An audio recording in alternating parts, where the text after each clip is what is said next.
사람들이 굉장히 업데이트에 반감을 가지고 있는 건 그냥 내가 카톡 하려고 한 사람들의 피드를 막 올려버리니까 싫은 거죠. 23일 날 공개 발표를 했는데 26일 날 주가가 6%가 떨어졌거든요. 그러니까 시총이 1조 6천억이 날아간 거예요. 통화스와프라고 하면 우리가 일반적으로 가장 쉽게 설명하는 게 마이너스 통장이잖아요.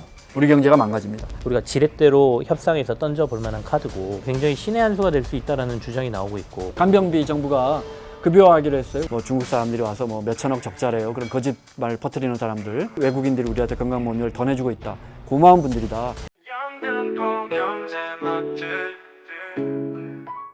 안녕하세요. 트렌디한 음식과 함께 경제 현황을 이야기하는 영등포 경제 맛집, 오늘도 시작해 보겠습니다. 저는 요즘에 국제경영과 소비자학을 학생들에게 가르치고 있는 이 박사이고요. 저는 김 기자입니다. 김원장 기자입니다. 네. 네, 저는 경제 이야기꾼 김큐입니다. 네, 또 한 주 동안 잘 보내셨는지요? 네. 네. 저 시작하기 전에 궁금한 거 있습니다. 네. 혹시 이거 먹으면서 하면 좋을 것 같은데 네, 명절 어떻게 보낼 예정이세요? 저는 방송 일정도 있고 그래서 어디 멀리 가지는 못하고요. 주변에서 아마 사대문 안쪽에서 뭐 좀 애들하고 하지 않을까 싶은데요. 진짜 명절에 어디 가시는 분들이 없고 경기도 안 좋아서 예전처럼 해외도 그만큼 많이 나가지는 않는 것 같아요. 네. 해외도 많이 나가시는데. 네. 네, 그래서 오늘 그래도 추석 명절 그래서 저희가 도시락을 한번 먹어보면 어떨까 해서 이렇게 준비해 주셨는데 한번 까면서 열어보고 보면 좋을 것 같습니다. 이게 네. 편의점에서 파는 추석용 도시락? 네, 전 위주의 뭐 이렇게, 요거는 이제 가격대가 생각보다, 보통 제가 이게 편의점에서 도시락 사 먹어보면 뭐 5,000원 선에서 위아래로 있는 것 같은데, 네. 이거는 한 거의 7,000원 가까이 하고요. 네. 그래도 뭐 정말 네, 혜자 많아요. 없네요. 네. 떡도 있고, 떡도 있고, 전 일단 전이 요런, 있고, 떡갈비인가? 예, 떡갈비. 요게 핵심이 잡채 있네요. 잡채도 있고. 예, 예. 이건 볶음밥인가요? 그런 것 같은데요. 네. 밥이 두 종류예요. 그다음에 이거는 전 중심의 도시락인 것 같아요. 역시 밥은 없고, 밥은 없고. 예, 모든 진짜 전, 정말 예, 전만 전만 있어요. 있구나. 아, 이런 모든 건 전. 정말 좋아요. 예. 제가 정치를 한다면 명절 때는 집에서 여성들이 전을 만들지 못하게 조례로 그럼 난성이 너무 많아요. 좋아요. 남성이 만들던가 사 먹도록. 장하준 교수가 아니, 인류 발전시키는 게 네. 인터넷보다 세탁기, 그러니까 여성들의 해방을 가져왔다는 표현 아주 인상적이었잖아요. 네. 명절에 전 부치는 거 있잖아요. 이거 아주 사회악이에요. 정말 이거는 힘들어요.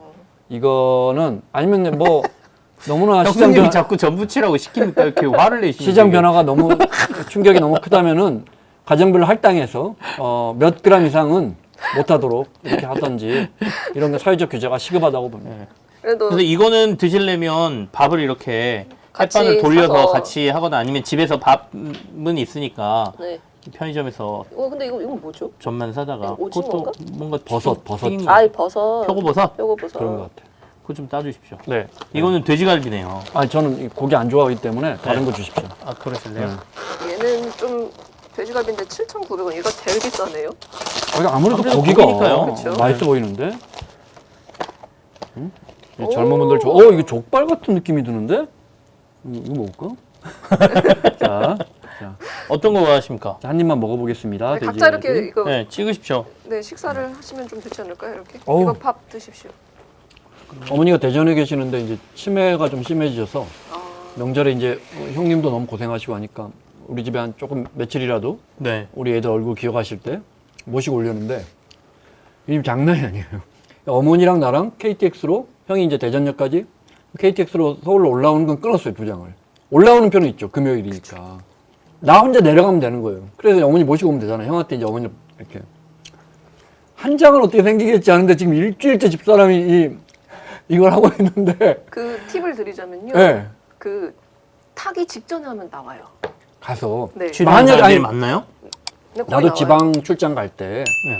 혼자 그냥 여기 맞아요, 가서 맞아요. 남는 표 주세요 하면 웬만하면 다 있거든. 근데 이런 경우는 네, 올라오는 추석이라. 표가 리스크가 있잖아. 맞아요. 그러네요. 그러니까 약간 거기서 만약에 한두 시간 기다리는데 없어버리면 못 내려가 버리면 이 어머니 못 올라오시니까. 그러게요.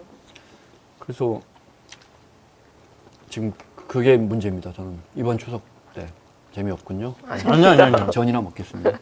생각하고 있었어요. 저는 뭐 물론 약간 막 지지거나 이런 맛은 아니죠. 전자레인지로 데우면 약간 우리 눅눅해지잖아요. 그런 맛이긴 한데, 네. 그래도 뭐 명절 느낌 내기에는 전혀 문제가 없고요. 돼지갈비는 약간 질겨. 찔려요? 우리가 집에서 이렇게 팍 삶아서 이 먹는 이 부드러운 느낌은 아니지만 그래도 양념은 맛있습니다. 도와드리고 싶은데. 잡아주세요. 네. 네. 우리 이만 먹고 네. 박사님 이거 네, 그거 드신다고. 하시면 되겠다. 밥이 세 종류네. 여기도 있어요. 그러니까 음. 뭐 한다고 밥을 세 종류나 줬어? 근데 혼자 반찬 주기 싫어서 밥만 세 개 준 거 아니에요? 잠재 성장률 자꾸 낮아지는데 이런 것 때문에 문제예요. 잠재 성장률로 밥 세 개하고는 어떤 관계가 있습니까? 아무 상관이 없어요. 굉장히 궁금해지네요. 사실 이런 다양한 시도를 할수록 성장률은 높아집니다. 이 중에서 지금 어떤 거 드셔보셨어요? 전. 떡갈비 100점 만점에 100점. 아 네, 진짜요? 전을 드셔보셔야죠. 전 드셔. 전 싫어해요. 아, 그래요? 여성들의 노동력을 착취한. 전 거부합니다. 버섯 표고전만 한번 먹어보겠습니다. 진짜 옛날에는 전 정말 많이 먹었는데 어? 조금 적어되는 것 이쪽에 같긴 해요. 이제 40대, 50대 되면서 네. 기름진 음식에 대한 선호도가 약간 떨어져요. 분명히. 네, 그건 있는 것 같아요. 진짜로 많이. 네. 그러니까 40살 넘었냐 안 넘었냐를 네. 어떻게 확인할 수 있는지 알아요? 사회적 지표 중에 하나가 기름진 거예요? 팥 좋아하면 비비빅 좋아해요 안 좋아해요? 엄청 좋아해요. 40 넘었어요? 저 근데 10살부터 좋아했어요. 아, 이 사회적 지표가 좀 다른 것도 있어요. 죄송합니다. 경제하는 사람들 말은 하나도 안 맞아. 하여튼. 네, 저 유독 어릴 때부터 팥을 되게 좋아해가지고요. 아재 입맛으로. 그냥 맞아요. 40 넘어가니까 그렇게 팥이 맛있어지더라고요. 아 정말요? 진짜. 원래는 그러면 안 좋아하셨어요? 그러면서 비비빅을 이렇게 꼭 장에 가면 꼭 이렇게 마트 가면 5개씩 사서 이렇게. 제 대학교 친구가 네. 군대 갔다가 약간 다쳐가지고 의과사 제대라 그래서 일찍 제대하는 거 있잖아요. 제대하고 나서 군 생활을 1년도 안 하고 나왔으니까 이제 남자로 치면은 어떻게 보면 시간을 좀 벌었잖아요. 그래서 영국으로 이제 어학연수 겸 뭐 유학 비슷하게 한 가서 2년 있었는데 이 친구가 요리 되게 좋아했거든요. 갔다 와서 여러 가지 얘기를 해줬는데 영국에서 그러니까 외국에서 팥이 얼마나 사람들한테 고급진 음식으로 여겨지는가. 레드빈. 네. 그러네요. 구하기도 힘들고 그 독해서 못 먹는데 지금은 또 먹나 그래서 보네. 제가 그러니까 그때는 제가 군대 가기 직전이었나 그랬는데 전화해서 이제 담배 보내달라는 얘기 정말 많이 해요. 워낙 비싸니까. 그 다음에 양갱을 보내달라고 그래요. 양갱을 왜 그랬더니 양갱을 선물하면 그렇게 좋아한대요. 팥을 그렇게 이렇게 양갱으로 만들어가지고 진짜 영국 사람들이 네. 슬라이스를 이렇게 얇게 쳐가지고 빵 위에다 이렇게 싹 발라가지고 스프레드 자기들- 바르듯이 이렇게 발라 먹는다는 거예요. 음식이 없는 나라잖아. 피시앤칩스 말고 남의 나라 먹는 음식 맞아요, 먹는 맞아요, 사람들이 맞아요. 아우, 짠한 사람들 진짜. 야, 얘네들 되게 신기해. 양갱을 있잖아. 슬라이스를 살짝 해가지고 그렇게 먹고 있어. 막 이러면서. 진짜 신기하네. 그러게요. 좀 색다르게. 야, 양갱을 먹는다. 아, 우리나라 음식 문화 중에 양갱 생각보다 먹는데 사실 굉장히 부드럽고 달디 단 거니까 자기들 그 초콜릿 문화하고 크게 다르지도 않아요. 우리 음식 문화가 몇 가지 특이한 것 중에 우리는 별로 이렇게 요즘 양갱 먹는 사람들 많이 없잖아요. 옛날 어르신들은 양갱. 옛날 나 어렸을 땐 집에서 만들었어. 예, 정말요? 만들었어요. 좀 예, 묽게. 예, 만들었죠. 그래서 이렇게 굳어져 좀 있으면. 완전히 달라요. 그러니까 이제 뭐 집집마다 스타일이 좀 다르긴 조금 있는 하겠지만 집에서는 다 만들어 먹었어요. 훨씬 그 식감이 부드럽고 그다음에 그렇게 달지 않아요. 근데 정말 약간 상상이 잘 안 돼요. 사서 먹는 것보다 훨씬 맛있지. 그래요. 저희 어머니가 만들어 주셨던 양갱 저도 기억하는데 우와. 지금 이야기하는 것처럼 묽고 지금처럼 단단하지 않지. 지금은 이제 유통시켜야 되니까 단단하고 이렇게 훨씬 더 부드러우면서 부드럽구나. 덜 달고 굉장히 맛있지. 한없이 먹어. 몇 개 먹다 어머니한테 이제 야단 맞지. 그만 먹어라. 아버지 거. 우리 경제 이야기 합시다. 네. 이거 마지막으로 하나 먹어보고. 혹시 카톡 까셨어요? 업데이트가 되셨나요? 저는 네. 하도 주변에서 난리여가지고 너무 좋은 주제다. 도대체 어떻게 변했길래 이렇게 사람들이 욕하지 그러고 어제 업데이트했어요. 해보니까 어떠세요? 전 사실 뭐 그렇게까지 욕할 만한 건 아닌 것 업데이트를 같은데. 눌러야 돼? 난 자동으로 돼버렸던데? 나 아, 지금 네, 사람들이 그 설정에- 이슈가 있는데 네, 맞아요. 왜 그 나한테 허락도 안 받고 이렇게 자동으로 업데이트해? 막 이거 갖고 화내잖아요. 근데 이거 설정 자기가 하는 거거든요. 네, 자기가 설정해두는 거예요.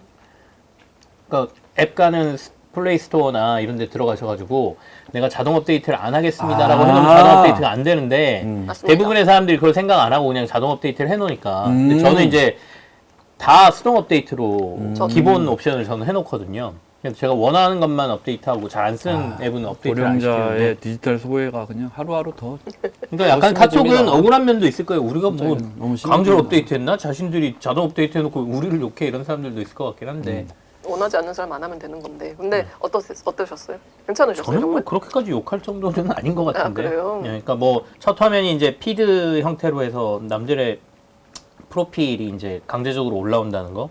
그러니까 약간 그거에 실수 같다는 생각도 드는데. 그냥 나는 카카오톡은 메신저. 그렇죠. 메신저로 너랑 어떤 거 뭐 이렇게 얘기하고 뭐 이런 걸로 사용하는 건데 마치 이걸 SNS 뭐 인스타그램이나 뭐 이런 것처럼 강제적으로 팔로워를 맺지도 않은 사람들 그냥 내가 이렇게 카톡 하려고 한 사람들의 피드를 막 올려버리니까 싫은 거죠. 저도 처음 알았어. 오랜만에 전 남자친구가 아들 둘과 둘을 낳았다는 사실을. 아직도 그럼 카톡에 있습니까? 그거 그죠? 차단해버려야지 그 전에. 아, 그러니까 저도 몰랐죠. 뭐 그 정도는 걸 그러니까 짜다네. 이게 친구 아, 목록에서 촌스럽게. 이게 모르다가 이제 보이는 거죠. 그래서 이런 그 패단으로 사람들이 요즘 패단까지는 아니지만 사람들이 굉장히 업데이트에 반감을 가지고 있는 건 맞는 것 같습니다. 김원호님 어떻게 생각하세요? 북클럽 분들이 예민하게 받아들이시더군요. 무슨 말이 주제 오가는데 일단 절반밖에 못 알아들었고요. 박사님이 이야기하신 것처럼 왜 내가 교수님의 사생활이 갑자기 튀어오르지? 싫어. 이런 것들 타임라인에 이제 대화 메신저에서 확장성이 없으니까 타임라인을 만들고 싶은 거죠. 네. 실시간 타임라인을. 변화하고 있는 흐름은 박사님 훨씬 잘 아시겠지만 타임라인이 굉장히 중요하고 유튜브도 지금 라이브 스트림이 어마어마하게 늘고 있고 그 반대로 사람들은 지나간 건 다시 보지 않습니다. 맞습니다. 카카오톡 대화 메시지도 실시간이지만 그 사이에 이걸 확장성을 하려면 타임라인을 만들어야 한다. 생각해서 집어넣은 것 같고 나쁘지 않다고 보고 한국 사람은 무조건 새거 나오면 무조건 비판합니다. 언론이 그렇게 유도하고 사실은 지금까지 어떤 플랫폼에 어떤 변화가 있을 때 칭찬한 거 봤어요? 다 싫어요 그냥. 그러면서 다 써요. 네. 내가 왜 그 사람을 봐야 돼 하면서 우리 욕구 속에 나를 드러내고 싶은 욕구가 있거든요. 굉장히 이중적이에요. 도리어 프로필 바꾸는 사람도 엄청 많아졌을 거예요. 그렇죠. 실제로 굉장히 그걸 체크하고 이중적이에요. 이렇게 이번에 개편한 것도 저도 맞고요. 약간 비슷한 생각을 갖고 있는데 욕은 하지만 결국엔 다 쓰게 될 거다라는 생각을 갖고 있는데 워낙 여론이 세다 보니까 본인이 김프로가 그랬잖아요. 본인이 선택하면 된다고. 나 아마 그 선택 옵션을 넣지 않을까라는 생각도 들어요. 네, 이번에 의견을 수렴해서 이제 실제로 이제 뭐 예를 들어 가장 문제가 됐던 것들 뭐 친구 탭, 채팅 앱, 뭐 채팅 탭 모드를 좀 어떻게 하면 선택권을 줄 수 있을지 개선해 보겠다라는 이야기를 발표를 했는데 근데 이게 저는 이번에 더 화제가 됐고 더 우리가 눈여겨봐야 되는 게 있다고 생각했던 게 뭐냐면요. 네네. 사실 23일 날 이걸 대대적으로 개편하겠다 15년 만에 한 거거든요.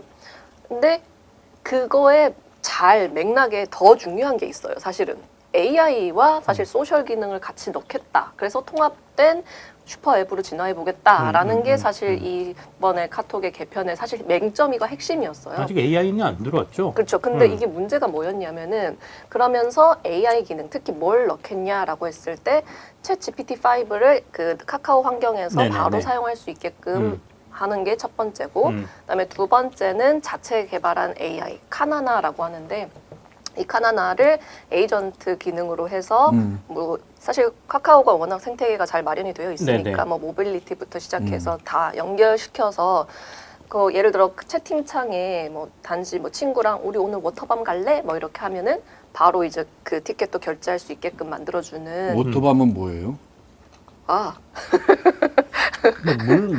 아니 이거 고령자에 대한 디지털 이 격차 이거 정말 사회적으로 아직도 정부가 관심 가져야지. 지식에 대한 이 탐구력이 강하시군요. 그냥 포스트 머릿속에서 그냥 한번 물폭탄 같은 거 쏘는 뭐 그런 데인가 보다 이렇게 네. 생각하. 요즘에 정말 핫한 K-워터가 하는 거예요? 페스티벌인데요. 수장공사가 하는 거예요? 아니 수장 터졌어요. 수정공사. 요즘 젊은 친구들이 잘 많이 가는 페스티벌 페스티벌인데요. 같은 거예요? 정말 말 그대로 무대 위에서 물을 뿌리니까. 물 뿌리면서 놀 수 있는 저거 저 워터밤입니다. 싸이 공연 같은 거? 네, 유명해지면서 이제 대체로 저기구나. 모든- 태국의 그 축제 뭐죠? 봄에 하는? 태국 분이세요? 그거 베꼈구나. 송크라는 한 곳에서 물론 한 곳에 시내에서 이제 몇 군데 지정을 해주면 줄줄이 우리로 따지면 명동 같은데 물을 넣을 수 있는 물 탱크를 한 1000여 개를 오. 그래서 이제 그 마을에서 만들어주고 그런 게 이제 도시만 세 군데 우리로 따지면 뭐 명동, 종로, 청담동, 뭐 여의도 이런 데 이제 하고 사람들이 이제 그 안에 들어가서 물총싸움하고 놀고 온갖 축제를 다 하고 그건 별로 재미없어요. 네. 송크라는 1년 중 제일 더울 때인데 4월쯤 3월인가? 이제 하루 종일 아무나 쏴도 돼요, 물총으로. 오. 마을에서 하는 게 훨씬 재밌어요. 오. 그래서 이제 그 정부에서 금지냈는데 보통 한 하루에 8명 정도 죽거든요. 교통사고 나서. 근데 이제 이 픽업 트럭 뒤에 아무나 올라타요. 아무나 올라타지. 딱 이렇게 편한 옷 입고 친구랑 가족들끼리 딸하고 같이 딱 물총. 아, 물총 되게 간지예요. 좋은 거 사야 돼요. 용량 큰 거 딱 사면 그 픽업 트럭 뒤에 이렇게 큰 드럼통 물이 있어요. 이렇게 채워가지고 한 너댓 명이서 다니면서 아무나 길거리 다니는 사람을 쏘는 거예요. 아무렇지도 않아요. 워낙 덥기 때문에 사람들 물 맞는 거 좋아하고 그게 문화예요. 정말 재밌어요. 다만 이제 잘못하면 죽는다. 오토바이 뒤에 타고 다니고 이거 쏘면서 오토바이 사고도 많이 나고 또 술 먹고 그렇게 많이 놀아요. 음주운전도 굉장히 많고 다만 정말 아유 한국 사람들 물총 싸움 하는 거 내 싸이 거긴 못 가봤지만 송크란에 비할 애교 수준이구나. 네, 애교 아, 수준입니다. 그렇군요. 지나가는 뭔가 좀 양복 입고 어. 뭔가 슈트를 딱 입고 증권사 다닐 것 같은 직원을 그럼 더 물총으로 막- 싸는 그 재미. 아, 아, 재밌겠다. 어디 이게 아, 자, 좀 오토밤에서 약간 되게 이야기 하고 싶었던 게, 네, 네, 어쨌든 카카오가 이번에 주장했던 게 어쨌든 네. AI 기능을 훨씬 더 그 강화하겠다라는 거였는데 그게 사실 왜냐하면 더 부각이 안 된 이유가 아직 우리 보면 업데이트가 안 되었잖아요. 근데 뭐 챗GPT 5는 뭐 10월에 하겠고 그다음에 카나나 같은 경우는 뭐 연말까지 쭉 이제 개발 상황 보면서 업데이트를 이어나가겠다라고 발표를 했기 네네. 때문에 사실 지금 사용성 UI, UX에 엄청 지금 화력이 몰려 있는 거지. 네네. 사실 이번 카카오의 개편의 핵심은 AI와 시작도 안 했다. 소셜, 네, 시작도 안 했다라는 걸 먼저 말씀드리고 싶어요. 근데 문제는 정말 주가에도 영향을 많이 미쳤어요. 23일 날 공개 발표를 했는데 26일 날 주가가 6%가 떨어졌거든요. 그러니까 시총이 1조 6천억이 날아간 거예요. 근데 물론 오늘 조금 반등하고 있는 상황이긴 한데 그만큼 어쨌든 기대가 있었는데 사람들의 반응으로 인해서 워낙 백파이어를 맞고 있다라고도 볼 수는 있는 거예요. 왜냐하면 주가가 이렇게 좀 떨어진 거는 어쨌든 심리적 반응이 있었던 그죠. 거니까요. 기대감이 많이 없다라고 해석할 수 있는 거니까. 그쵸. 네. 그래서 이 카카오의 개편을 좀 잘 봐야 될 이유가 있는 게 어쨌든 카카오가 일본이 막 잃어버린 20년, 30년이 있었다면 정말 카카오의 잃어버린 5년이라고도 지금 다들 이야기를 하더라고요. 그런데 그 정말 이 카카오 올연의 과정들을 보면서 정말 악재라는 거는 정말 한꺼번에 다 몰려오는구나라는 인식을 했을 만큼 사실 카카오에는 굉장히 어려운 시기를 많이 보내고 있는 건데 우리 기억나면 저도 주가 기억나는 게 2021년에 막 카카오 막 시총 막 100조 간다 막 약간 이런 이야기 나와 분명히 들었던 기억이 있거든요. 근데 그 이후로 이제 사법 리스크까지 터지고 2022년에는 카톡 목동 사태도 터지고 여러 악재들이 겹치면서 사실 이 사법 리스크는 8월에 이제 구형이 됐거든요. 김범수 의장이 15년 법정 최고 15년이 구형이 됐고 아마 10월에 이제 최종 선고가 난다라는 이야기가 나온 것처럼 1심이? 네, 그런 것처럼 아직 해결되지 않은 리스크도 분명히 있다라는 걸 말씀드리고 싶고 그러면은 이런 상황에 먼저 리스크를 우리가 분석을 해볼 때 두 가지로 봐야 될 것 같아요. 시장 리스크, 그다음에 내부 리스크, 그다음에 소비자 리스크까지 더 보는데요. 일단 외부 리스크를 좀 보자면 소비자 먼저 말씀드릴게요. 아무래도 전 소비자를 많이 보니까 저희가 23년도에요. 2023년도에 저 아직도 기억을 하는 게 트렌드 코리아 2023년도에 키워드 중에 하나가 인덱스 관계라는 키워드를 저희가 제시한 적이 있었거든요. 근데 이게 뭐냐면은 요즘 젊은 소비자들을 관찰해 보니까 SNS와 메신저 사용법이 예전과 정말 달라져 있다라는 거를 저희가 좀 캐치를 해서 이걸 좀 알려야겠다라고 생각해서 만든 키워드가 인덱스 관계였습니다. 그러니까 인덱스라는 것이 어쨌든 목차를 붙여서 규정하는 거잖아요. 그래서 어떻게 하는 거냐면 인스타그램에서는 인친, 뭐 스레드는 스친, 뭐 네. 그다음에 뭐 또 뭐가 있을까요? 뭐 배친. 네, 배친도 있고 트위터 하면 트친, 지금 X로 바뀌었지만 이렇게 SNS마다 사용 방법이 다 규범이 다 있기 때문에 문화적 규범이 다 있기 때문에 거기에 맞춰서 사용하고 그리고 요즘 그 젊은 소비자들은 일단 메신저를 보낼 때 기존에 이런 어플로 메신저를 사용한다고? 라는 싶을 정도의 어플이나 플랫폼으로 메신저 기능을 사용해요. 뭐 예를 들어 노션이라든지 아니면은 토스라든지 정말 우리가 예상하지 못했던 뭐 투두리스트라든지 이 일정 어플을 관리해주는 어플이거든요.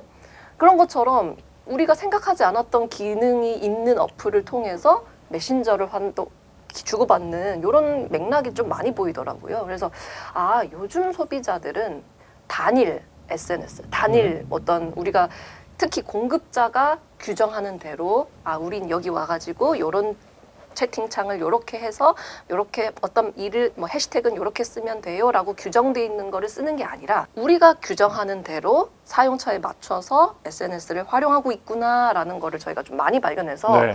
아 이걸 좀 알려야겠다 해서 인덱스 관계 이렇게 이야기를 했거든요. 그래서 요즘 또 이 카톡에 더 문제가 됐던 이유가 뭐냐면 사용법이 달라져 있거든요. 그러니까 우리가 공적인 관계에서 일적인 업무 관계에서 카톡을 많이 쓰는 거지. 그러니까 내밀한 친구와의 관계를 통해서는 요즘 아이들은 대부분 인스타 DM을 쓰거든요. 네. 그래서 훨씬 더 DM 관계를 많이 해서 이렇게 메신저 기능을 하고 있는데 제가 이번에 카톡 업데이트를 보면서 이 사용성에 대한 고려를 좀 많이 못하지 않았나? 라는 게 1차적으로 생각했던 게 그래서 백파이어가 이렇게 심하구나 라는 생각을 했던 게 트렌드가 계속 이렇게 바뀌고 있는 상황에서 그걸 주도해 나가야 되는 1위 업체가 그거를 좀 놓치지 않았나 라는 생각을 어쨌든 소비자 단에서 한번 생각을 해봤고 아까 우리 김 원장님께서 너무 잘 말씀해 주셨던 것 중에 하나가 이제 체류 시간입니다.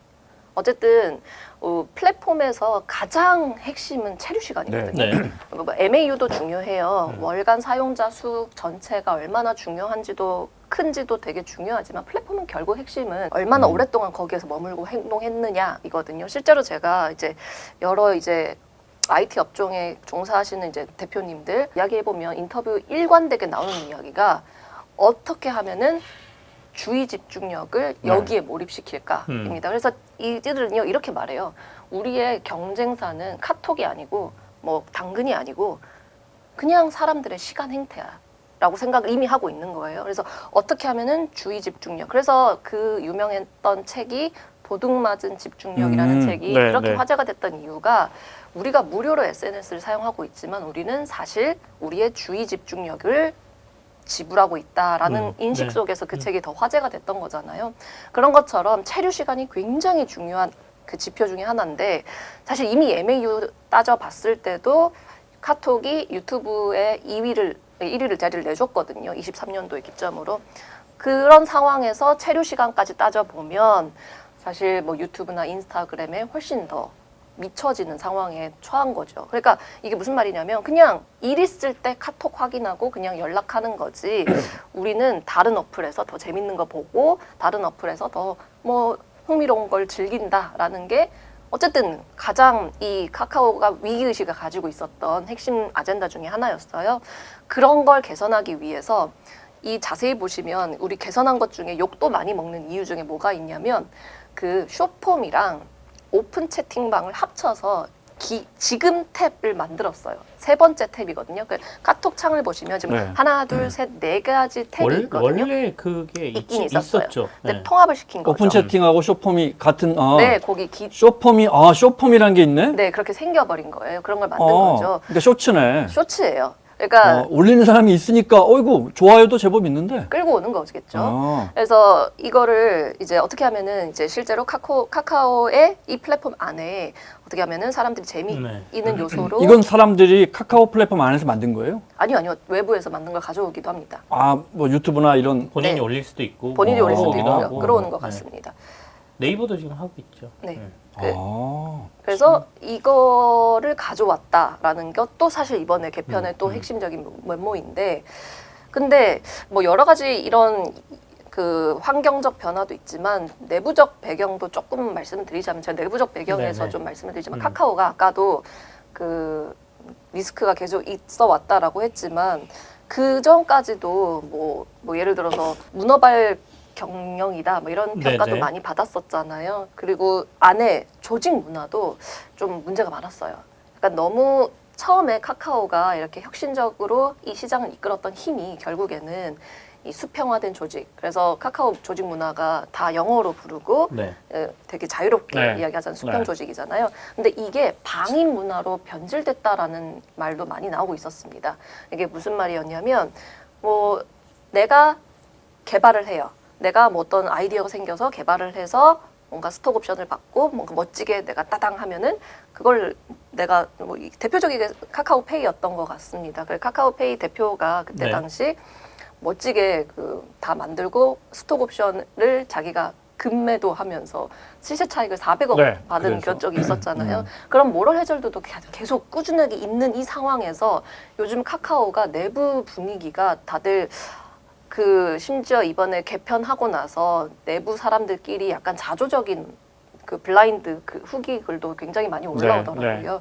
그래서 우리가 한 거 아니다. 그냥 윗선에서 지시해서 그냥 뭐 이렇게 한 거다. 뭐 약간 그게 화제가 자조적인 됐죠, 그 그것도 짤이. 화제가 된 것처럼 이 내부 조직에도 사실 많이 문제가 있었다라고 생각을 하는데 맞아요. 설령 그것이 안 좋더라도 내부 조직이 좋다면 그런 짤은 많이 안 올라왔을 텐데. 그러니까요. 네. 그랬는데 제가 그래서 이번 개편의 첫 번째 문제가 아까 사용성에 대한 문제다라고 말씀드렸지만 두 번째가 그래서 같이 말씀을 드리고 싶었던 게 결국에는 지향하는 게 AI와 소셜을 같이 하겠다라고 하는 건데 AI와 소셜을 같이 하겠다라는 것이 체류 시간을 늘려서 수익성을 늘리겠다까지도 연결이 되는 건데 근데 그래서 이 쇼폼도 네네. 만들고 하는 이 과정 속에서 보면은 기존에 있던 어떤 모럴 해저라든지 어떤 소비자 신뢰를 회복하지 않고 어떤 타이밍을 굉장히 잘못 잡지 않았나라는 생각도 저는 해봤어요. 먼저 선행적으로 지금 카카오에 대한 전방위적인 플랫폼에 대한 불신에 대해서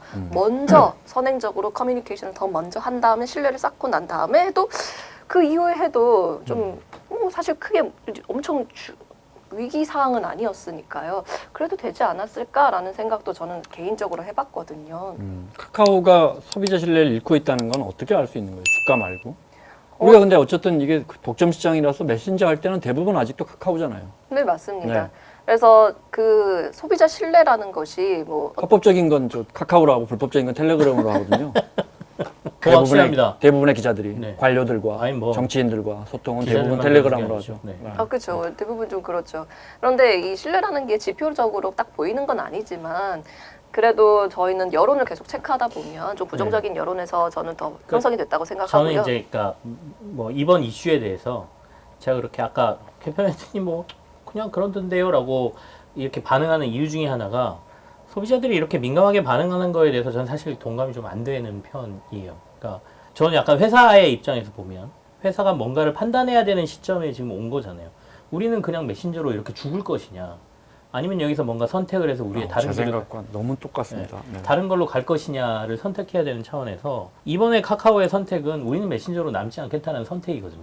그러니 당연히 소비자들은 그동안 메신저에 익숙했던 소비자들이 반발할 수밖에 없죠. 이거는 감내하고 가야 되는 경영자의 판단인 겁니다. 결국에 나중에 그거는 회사가 살아남느냐 안 남느냐로 결정이 될 텐데, 그러면 영원히 나는 나는 이렇게 사람들하고 뭐 정말 친한 사람들은 나는 DM 계속 쓸 거고 요거는 요 정도 메신저를 쓸 건데 왜 네가 자꾸 이거 내가 쓰려고 하는데 이 메신저 말고 딴 걸로 가려고 그래? 안 쓴대요. 안 쓰면 돼요, 소비자가. 근데 왜 이렇게까지 얘기하면 그렇지만 돈도 안 내고 쓰면서 왜들 이렇게 난리야? 라고 다른 얘기할 플랫폼은 다 돈 내고 쓰잖아. 네, 이렇게 얘기할 수도 있는 거거든요. 그래서 물론 이제 소비자들이 이렇게 강하게 반응하니까 일부는 소비자들의 얘기를 들어주는 방향으로 가겠지만 지금까지는 카카오톡이 업데이트를 할 때는 대부분 소비자들이 이게 불편해요. 이런 거 개선해 주세요. 뭐 메신저를 보내면 뭐가 남게 해주세요. 삭제를 하면 바로 없어지게 해주세요. 뭐 이런 소비자의 불편을 해소하는 쪽에 업데이트가 맞춰져 있었거든요. 이번은 이런 그냥 단순한 메신저 업데이트가 아니라 카카오톡이라는 이 카카오 회사의 전반적인 회사의 방향을 바꾸는 거였기 맞습니다. 때문에 반발이 클 수밖에 없었다고 생각하고 꼭 왜 이 시기에 했어야 되냐? 그럼 언제예요? 저는 약간 그 생각. 맞아요. 네. 그러니까 언제까지 이모티콘 팔고 있을 거예요. 근데 국민들이 이렇게 많이 사용하는데 뭐 예를 들어 한 회사에서 택시 점유율을 한 80%를 하고 있다. 당연히 배달까지 생각하지 않겠어요? 그런 나는 그 변화라고 생각하고 다만 아쉬운 점은 우리 조직 문화 보통 근데 실적이 잘 안 나오고 주가 떨어지면 조직 문화 안 좋다는 얘기 나오고 하이닉스처럼 잘 나가면 조직 문화가 좋다더라. 사람들이 다 좋아한대. 옛날 하이닉스 사람들, LG 사람들, 현대 사람들, SK 사람들이 다 똘똘 뭉쳐서 잘 된대. 다 이렇게 이야기해요. 틀린 말은 아니겠지만 우리가 그걸 측정하기는 어렵고 다만 기자로서 야 이렇게 큰 변화를 불러내는데 탁 던져놓고 알아서 쓰세요 하면 당연히 비판부터 나와요. 한국 사람들은 다 싫어해요. 그냥 새로운 거 나오면 한국 사람 다 싫어해요. 그냥 야 마케팅이나 PR 부서는 아예 없구나. 예를 들어 너증이 없어요. 새로운 정책을 내는데 너증이 없어요. 이 처음에 이렇게 시범 사업을 할 때, 저 사람은 어떻게 저렇게 되지? 저 사람은 되게 뭐 기부도 많이 하고 좋은 연예인이고 뭐 저 사람이 뭐 이걸 또는 돈으로 샀거나 매달 회비를 내거나 이런 사람들은 이렇게 자기 그 타임라인을 다른 사람한테 보여줄 수 있어. 그래서 어떻게 하면 나도 저렇게 하면 되지? 이런 식으로 끌고 가야 되는데 다 해줄게요 하니까 이런 거 필요 없어! 한국 사람들 특징이거든요. 자기를 다 드러내고 싶어 하면서도 나 안 봐 이런 거거든요. 다 안 보면 난 생일 지웠어요. 그래요? 생일 이게 기프트콘이 들어오면 젊었을 때는 이게 좋아요. 나이가 들면 이게 다 그 사람들 생일 집이야. 체크했다가 다시 돌려줘야 돼요. 그럼요. 제가 아무래도 선배고 이 아저씨고 내가 그 모임에 그래도 제일 나이 든 사람인데 지웠다고요. 그럼 왜 안 지워요? 다 드러내고 싶은 거예요. 그러면서도 왜 날 드러내게 하냐고.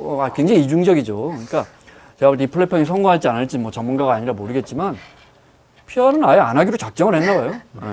근데 네. 첨언을 좀 드리고 싶은 게 실제로 그래서 증권가에서는 되게 반대 의견이 좀 많아요. 그래서 오히려 수익성이 개선되고 실제로 매출은 떨어지지 않았거든요. 굉장히 올라오고 견조하게 올라오고 있기 때문에 특히 더 이번에 비즈톡이라고 해서 이제 네.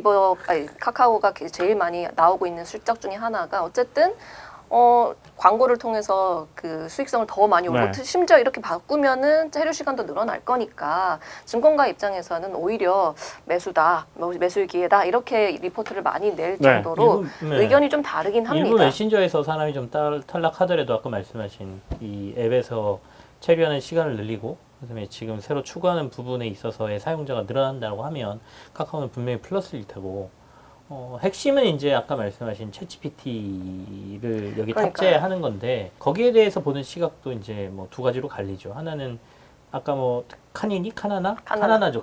뭐 그거를 중심으로 하는 게 아니라 사실은 맞습니다. 챗GPT를 중심으로 하다 보니까 자기네들이 개발한 프로그램도 아니고 그냥 외부 거 갖고 와가지고 이렇게 하는 게 과연 맞느냐라는 논란인데 그것도 저는 회사의 선택이라고 봅니다. 돈 아무리 많이 들여서 쟤보다 못하는 거 하느니 차라리 얘를 끌어들여서 사람들이 우리 앱 안에 더 많이 들어올 수 있게 한다면 그건 카카오 경영으로서의 충분한 성공이 될 수 있는 요소라고 보고요. 근데 그거를 똑같이 우리가 저기서 썼어요. LG가 유튜브를 그대로 구글 TV LG가 가지고 오고 삼성은 삼성 TV라고 해서 스마트 TV 경쟁을 했거든요. 결국엔 삼성 TV 별거 안 됐습니다. 그러니까 구글 TV가 세상을 다 잡았잖아요.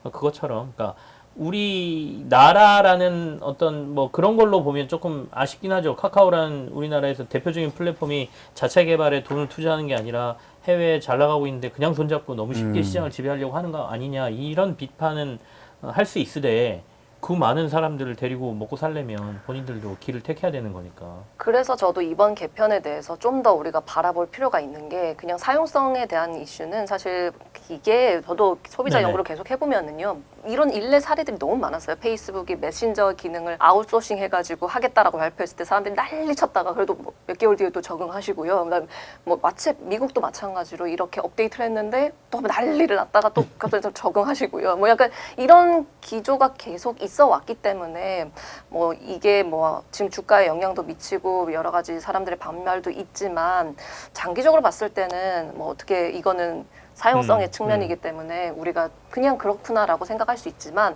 사실 저는 이 개편을 더 심도 있게 봐야 되는 이유가 뭐였냐면 이 AI 때문이었던 것 같은 게 지금 김큐님께서 너무 잘 말씀해 주셨던 것처럼 그런데 그 카카오가요 2012년 10년도 중반부터 김범수 그 의장께서 앞으로의 먹거리는 무조건 AI다라고 주창을 하고 미래 먹거리에 AI, 그다음에 헬스케어, 네네. 그다음에 엔터 이 세 가지를 딱 꼽아서 투자하겠다라고 해서 특히 이 세 가지에 뭐 제가 알기로는 4천억 가까이 내부적으로 개발하고 투자를 많이 했어요. 근데 뭐 지금까지 딱히 그런 큰 실적은 없었는데 그래서 이 AI 이번 발표가 사실 이 발표를 했으면은 저는 뭔가 좀 가시적인 느낌이 딱 있었으면 좋겠다는 생각했다. 그래서 제가 타이밍을 좀 더 개발 이슈를 다 고려해서 이거를 AI를 먼저 하고 그다음에 UX, UI 같이 하도 되지 않았을까? 그러면 사람들의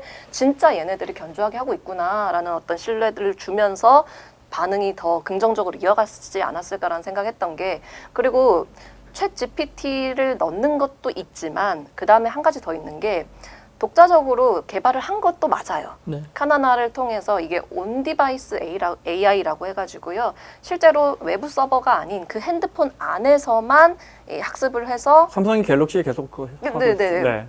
하는 것처럼 이 어플 안에서 학습해서 AI 할 수 있게끔 독자적인 그 AI를 개발을 했던 것도 맞는데 그런데 저는 이게 약간 기시감이 들었던 게 뭐냐면 애플이 딱 이랬거든요. 애플이 지난 8월에 뭐 우리 16대 나왔다. 16대 역대급 AI를 만들어서 좀 대대적으로 우리 아이폰이 멋져요 이렇게 했는데 실제로 아직까지 뭐 딱히 뭐 그런 그러네. 거 없고 그때 대대적으로 발표했었죠. 네네네. 그래서 아. 아직 딱히 없고 주변에 그거 막 쓴다는 사람들 별로 네, 실제로 아직 네.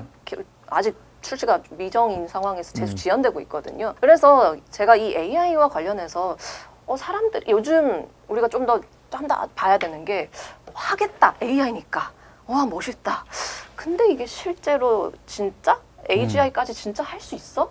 왜냐면은 이 AGI라는 게 결국에는 하려면은요 생태계가 다 마련이 돼야 되는 건데 그러면은 그냥 뭐 예를 들어서 아까 워터밤 얘기해 주셨지만 그러면 거기에도 이제 무조건 들어와야 되고 그러니까 모든 하나하나 이해관계자들이 다 들어온 상황에서 이제 진짜 소비자는 그때야 비로소 와 이거 진짜 AGI구나 이런 걸 느낄 수 있는 건데 그게 아직 요원한 상황에서 물론 방향성을 제시했다라는 측면에서 의미는 있지만 우리가 이번 그냥 단순히 사용성에 확 화력을 높이는 게 아니라 실제로 카카오가 지금 AI를 잘 하고 있을지 우리가 기대해도 될 만한 건지에 대해서 우리가 좀 더 한번 체크해 볼 필요가 있다라고 저는 생각을 했고 근데 여기에 제가 조금 긍정적으로 네네. 생각하는 포인트가 뭐냐면은요 아까 그래서 제가 조직 이야기를 계속 했던 게 카카오 조직이 그동안에는 굉장히 수평적인 조직이었고 그러다 보니 좀 방임과 약간 모럴 해저드가 계속 있는 상황에서 이번에 전 되게 재밌었던 게 카카오가 대대적으로 공채를 냈어요.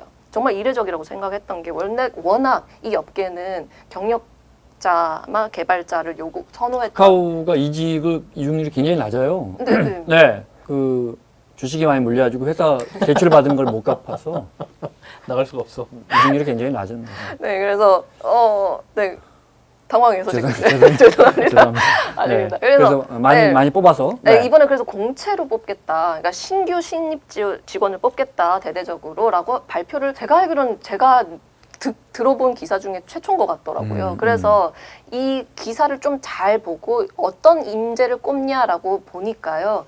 AI 네이티브 인재를 꼽겠다라고 대놓고 이렇게 이야기를 하더라고요. 주장하고 있는 그 아젠다가 또 뭐냐면 그래서 얘네들은 태어날 때부터 다양한 AI 툴을 써본 사람들이 이제 실제 AI를 더 잘 이끌어낼 네. 수 있으니 우리는 이런 신입 직원들을 뽑아서 앞으로 진짜 AI 시대로 앞서 나가는 기업이 되겠다라는 실제 행동까지도 보이고 있는 상황인 것 같아서 저는 사실 좀 긍정적으로 봤거든요. 네. 기자들이 참 못됐어요, 그죠? 이런 얘기하면 전부 이렇게 머릿속에서 꽈서 생각하는 거 있잖아요. 그래서 아니 근데 뭐 그러니까 비판에 당연히 좋은 거죠. 논지라도 있으면 좋은데. 그러니까 온갖 생각을 하는 게 네. 그러니까 이제 우리가 수직 문화가 좋냐 수평 문화가 좋냐 그쵸. 이것도 사실은 답이 없는 거잖아요. 운영을 어떻게 했느냐의 문제일 뿐이지. 그럼요. 한때는 얼마나 찬양했습니까? 야, 그러니까요. 카카오 갔더니 위아래도 없고 서로 영어 이름 부르면서 스티브 이러면서 한다고 그렇게 좋아하더니 이제 와서는 수평 문화로 해가지고 조직이 개판이라고 그러고 있으니까 그거는 제가 봐서는 카카오의 위기라는 일종의 언론의 프레임으로 카카오를 압박하는 주변의 시선이었다고 보고요. 그리고 이번에 그리고 카카오가 대규모 공채를 하는 것도 저는 김범수 의장의 재판하고도 연관이 그쵸. 있다고 봅니다. 새 정부 출범할 때는 원래 다 고용을 정부에 많이 잘 해요. 보이기 네. 위해서 대규모 공채를 하는 것 같은데 그거 가지고 카카오의 전반적인 좋고 나쁨을 평가하기에는 뭐 냉정하게 봤을 때 큰 건 아닌 것 같고 진짜 아까 얘기한 것처럼 저는 지금 플랫폼 업체의 변곡점에 굉장히 중요한 변곡점이 와 있다고 생각하거든요. 그러니까 그걸 돌파하기 위해서 카카오는 이런 카드를 던진 거고 이게 우리가 밖에서 보는 것처럼 순서를 잘못한 거냐 아닌 거냐는 모르겠어요. 저는 전문가가 아니어서. 다만 나중에 결과를 보고 판단을 할 수 있을 것 같고 카카오가 아까 얘기한 대로 챗GPT하고 손을 잡은 것도 어떻게 보면 좋은 평가를 받을 수도 있죠. 네이버는 또 다른 방향으로 가잖아요. 최근에 두나무라는 그 가상자산 회사하고 갑병 이슈가 지금 있었거든요. 네이버는 완전히 금융회사 쪽으로 그 스테이블 코인이나 뭐 이런 쪽으로 그러니까 처음에 포털로 시작해서 검색으로 시작했던 회사가 쇼핑 사업을 넓히고 쇼핑에서 이제 금융까지 좀 넓혀 있는 상태에서 이제는 완전히 한 축을 금융으로 가져가겠다는 전략적인 모습을 보여주고 있으니까 이게 두 회사의 방향이 약간 달라졌어요.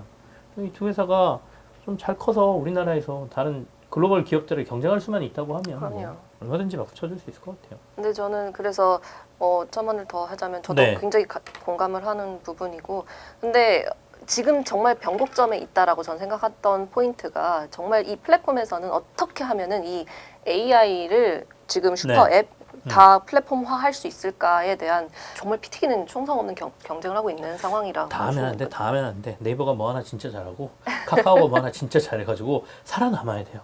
그게 더 중요해 보여요. 그러니까 글로벌 기업들하고 경쟁해서 우리나라의 토종 기업들이 어떻게든 시장에서 지금 이제 장벽이 완전히 사라졌잖아요. 모든 게 다 글로벌 기업들이 다 가져가는 시장인데 그나마 우리나라가 지금까지 버텨온 건 이상하게 우리나라는 글로벌 기업들이 들어오면 꼭 뭐 하나씩 남아가지고 시장을 안 뺏기고 있단 말이죠. 그 마트도 그랬잖아요. 그렇죠. 뭐 그 까르푸부터 시작해가지고 롯데마트. 막 다 들어왔는데 시장통 같은 막 골라 이거 하면서 우리나라가 그거 잘 안 뺏겼다고요. 근데 그런 것처럼 우리 생명시장도 저 보험시장도 안 보험시장도 뺏겼지. 안 뺏겼죠. 그러니까 글로벌 기업들이 못 들어와. 맞아요. 그러니까 살아남아야 되는데 이 두 회사가 굉장히 중요하죠. 굉장히 중요해요. 어떻게 보면 메신저도 안 뺏기고 있었고 근데 검색도 안 뺏기고 있었으니까. 메신저 검색을 자기 나라 거 쓰는 나라가 몇이나 돼? 없어요? 응? 전 세계 한 8개 나라밖에 없잖아요. 일본 하나도 없어요. 우리 라인 쓰잖아요. 그렇죠. 네. 그러니까 도리어 뭐 당연히 사용자들은 편하고 돈 안 들고 편하게 쓰는 게 좋긴 한데 그러니까 응원하는 입장에서 두 회사가 다 이번 변곡점에서 좀 좋은 서비스로 살아나왔으면 좋겠다. 저도 네. 굉장히 공감합니다. 네. 저는 카카오가 더 성장해야 한다고 봅니다. 저한테 글이나 강의를 많이 요청하기 때문에 네. 죄송합니다. 아닙니다. 저도 숟가락을 한번 얹좀 저한테도 연락 좀 주십시오. 네. 카카오에 성공하길 바라며 카카오 주가 너무 저평가돼 있다고 봐요. 그거 뭐 우리 근거 셋 없는 뭐 이야기입니다. 거기 아까 뭐예요? 거기다 올릴까요? 제 주제는 제가 오늘 이제 환율 얘기, 그러니까 통화 스와프 얘기를 좀 한다 그랬는데 이 통화 스와프 자체에 대한 얘기보다는 최근에 이제 원달러 환율이 1,400원을 넘었어요. 그래서 그 환율이 좀 급등하는 상황이 좀 나오고 그 이유를 보면 아무래도 미국에 대한 우리나라 투자 규모 3,500억 불이라는 대규모 투자를 미국은 이제 현금으로 해라, 뭐 선불금이다, 뭐 이런 얘기까지 나오면서 시장에 대한 불안감이 좀 있고, 그러면서 우리 정부에서는 미국에 무제한 통화 스와프를 요청했다라는 뉴스까지 있었잖아요. 근데 시장에서 굉장히 재밌는 그 주장과 해석이 좀 나오고 네, 있습니다. 네. 그래서 그 얘기를 좀 드리고 재밌을 것 싶어요. 같아요. 이게 네. 실제로 우리나라 정부가 미국한테 요청을 하고 있는 건지 아닌 건지는 확인도 안 됐고, 그리고 이게 들어보면 야, 이게 가능해? 싶기도 하지만 또 한편으로 생각해 보면 트럼프가 요구하고 있는 건 그럼 가능해? 라는 생각도 들잖아요. 우리 돈이 없거든. 네, 그러니까 본인들도 지금까지는 우리가 금융시장이라든지 국제 뭐 통상질서에서 이런 걸 하면 안 되지라고 했던 건 다 하고 있잖아요. 그러니 협상하는 반대 국가도 그럼 우리도 말도 안 되지만 할 수 있는 것 같으면 한번 던져보는 게 맞지 않겠느냐는 차원으로 들어주시면 될 것 같습니다. 들으시면서 저게 말이 돼? 이거는 아닌 것 같아요. 뭐냐면 이제 통화스와프라고 하면 우리가 일반적으로 가장 쉽게 설명하는 게 마이너스 통장이잖아요. 그러니까 마이너스 통장이 꼭 맞는 것 같지는 않아요. 어떻게 보면 우리 돈을 상호 빌려주는 네, 거라. 그러니까 우리 돈을 거기다가 담보로 맡기고 일종의 담보 대출 받는 식으로 달러를 가져오는 거니까 그렇긴 한데 아주 쉽게 설명할 때는 그냥 마이너스 통장 같은 겁니다.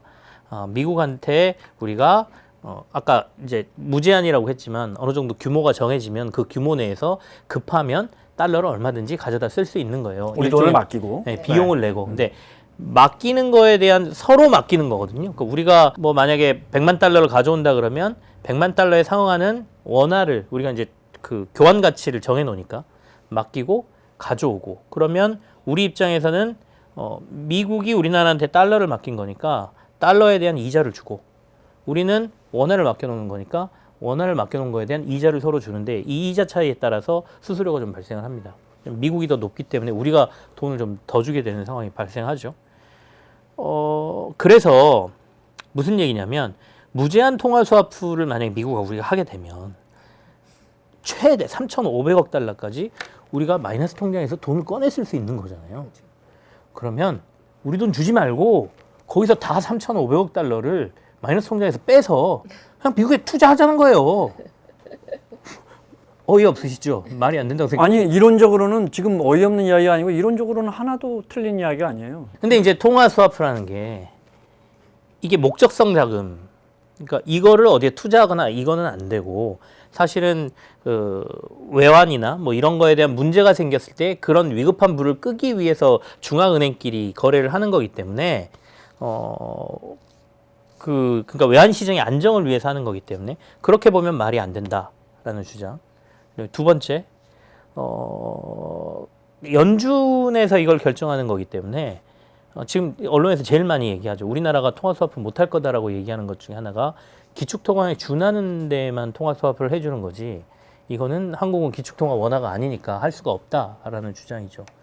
근데 우리나라가 통화 스와프를 두 차례 한 적이 있어요. 미국하고 기억하시겠지만 2008년 금융위기하고 코로나 때.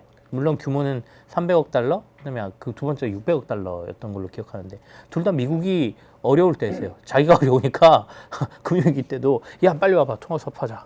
그다음에 코로나 때도 경기 침체되고 막 이러니까 주변 국가들 막 다 불러가지고 8개국인가 한꺼번에 불러가지고 한 번에 다 통화 스와프 체결하고 그랬거든요. 그러면 미국이 필요하면 할 수 있다라는 차원에서 돌아보면 지금 미국이 한국이 필요한가라고 보면 제조업을 다시 일으키겠다는 미국의 마가라는 걸로 보면 한국은 어떻게 보면 핵심 국가거든요. 그렇다면 그것도 꼭 안 될 건 없다. 그리고 간접적으로 우리는 만약에 거기서 너네 거기서 돈 빌려가지고 바로 투자하는 건 그거는 외환의 안정성 이런 게 아니잖아 라고 하지만 외환의 안정성을 위해서 하는 거예요. 왜냐면 우리 돈을 지금 여기서 달러를 다 빼갖고 가면 우리 시장이 큰일 나잖아요. 우리 외환의 안정성을 위해서 너네 거기서 해서 거기서 하는 거야 라고 하면 그것도 어느 정도 맞아떨어지고 그러니 충분히 그렇게 할 수 있는 거 아니냐. 그러니까 어떻게 보면 통화 스와프를 체결하는 게 굉장히 신의 한 수가 될 수 있다라는 주장이 나오고 있고 그러면 결론이 맞으면 그게 나오죠. 야 결국엔 갚아야 되는 돈이잖아. 그럼 어떡할래? 계속 연장하면 된다. 만기 오면 연장합시다. 우리가 집 살 때 그러잖아요. 빌려가지고 다음 집으로 아니 그거는 네. 그 질문은 조금 안 맞는 것 같아요. 기본적으로 트럼프 대통령도 러테닝 때 이 돈을 돌려주겠다는 건 동의를 해요. 돌려주는 동안에는 이익금의 절반씩을 나눠 갖고 하면서 돌려주겠다는 그 돈 돌려받고 그러니까 돌려받을 때까지는 계속해서 우리가 만기를 연장을 하면 된다. 네, 그러면 우리 시장의 그 외환의 그래서 무제한 통화 스와프 네. 아니에요. 그러니까 그렇게 액수와 시기를 무제한으로 하자. 그렇게 하는 거다. 네. 그래서 아까 거기서 또 하나 나오는 게 뭐냐면 미국하고 우리하고 그 준 기축 통화가 아니니까 우리는 무제한 통화 스와프가 안 될 거야. 그러면 3자 통화 스와프를 하자. 라는 얘기까지 지금 나오는 게 우리하고 캐나다하고 그 통화스와프, 상시 통화스와프 체결돼 있거든요. 캐나다는 미국하고 상시 통화스와프거든요. 그 이렇게 삼자끼리 하면 되는 거 아니야? 뭐 이런 얘기도 나오는 거예요. 그러니까 신박하네. 생각하지 못했던. 네. 그럼 되는 거지. 뭐 안 될 게 뭐가 있어라고 얘기하는 무슨 문제가 있지? 우리가 일단 캐나다와는 무제한이 아닐 거고 단위 X가 훨씬 작을 거예요. 설마 이렇게 엄청나게는 안 돼 있을 거예요, 아마도. 그러니까 그만큼 통화스와프는 우리가 활용할 가치가 있어서 우리가 지렛대로 협상에서 던져볼 만한 카드고, 그리고 아까 처음에 제가 얘기했던 것처럼 말도 안 되는 거 가지고 저쪽에서 한다라면 우리도 어떻게 보면 조금은 말이 되지 않습니까? 전혀 말이 안 되는 건 아니죠? 듣고 보니까 이런 거네. 정리하면 통화수합을 합시다. 일단 1,000억 달러만 좀 받아주세요. 1,000억 달러면 150조. 네. 자, 연준이 도장 찍어야 돼요. 기본적으로 미국 재무부가 하는 게 아니니까. 연준 민간기구잖아요. 또 형식으로 도장을 찍어야 되는데 도장을 안 찍을 수도 있어요. 트럼프하고 사이 안 좋으니까 파월하고. 찍는다고 가정하고. 자, 1,000억 달러 일단 우리는 제일 중요한 건 이거예요. 우린 그 돈이 없어요. 우리 돈이 안 나가야 돼. 국채 발행해야 돼? 국채 발행을 1,000억 달러를 해보세요. 150조를 해보세요. 우리 국채 시장이 네, 난리 나요. 우리 국채 가격은 폭락하고 국채 금리는 이제 가격에 연동하는 거니까 그만큼 급등할 겁니다. 그럼 시중 이자율이 뛰어가서 우리 경제가 망가집니다. 1,000억 달러 수합을 한다. 그러면 빌려주세요 하고 우리 이제 150조를 주죠. 줄 때 발권을 합니다. 150조를 한국은행이 찍어내는 거예요. 찍어내는데 이걸 그냥 우리의 시장, 우리 원하는 거의 99.9% 우리 영토 안에서만 유통되니까 150조를 찍어내면 우리 돈은 가치가 폭락하면서 인플레가 엄청 심해질 텐데, 그러지 않고 150조를 미국으로 잘 랩핑을 해서 혹시 누가 관본권으로 관본권으로 주는 거야. 관본권으로 미국에. 딱 붙여야지. 혹시 5만 원짜리 한 장이라도 빠져나갈 수 있으니까. 실제로는 디지털 화폐는 숫자로 가겠지만. 우리 둘만 응분해. 네. 막 이게 랩핑을 잘해야 돼요. 이 공항 가면 왜 러시아나 이런 데 가면 왜 짐 붙일 때 랩핑 하잖아요. 안에서 맨날 트랜지트 할 때 빼가니까. 랩핑을 잘해야지 그 돈을 150조를 미국으로 딱 실어 보내는 거지. 연준 금고에다 딱. 친구편에 딱 갖다 보내면 그게 우리 영토 안에서 유통이 안 되고 미국 안에 창고에만 있으면 인플레가 안 생겨요. 그리고 우리는 1,000억 달러를 갖고 와서 돈 바꾼 거죠. 수수료는 조금 더 내고 내고 이 돈을 그대로 주는 거야. 자, 우리 투자한다. 자, 달러 간다. 자, 1,000억 달러 간다. 하면 우리가 손해 보는 건 아무것도 없다. 이자를 주는 거 빼고. 설명이에요. 이자를 주는 거 이자 빼고. 수수료는 그러니까 이제 나가는 거죠. 결국에는 연준에서 돈을 찍어가지고 미국에다가 푸는 거고, 우리도 돈을 찍어갖고 미국의 금고에다 넣는 거거든요.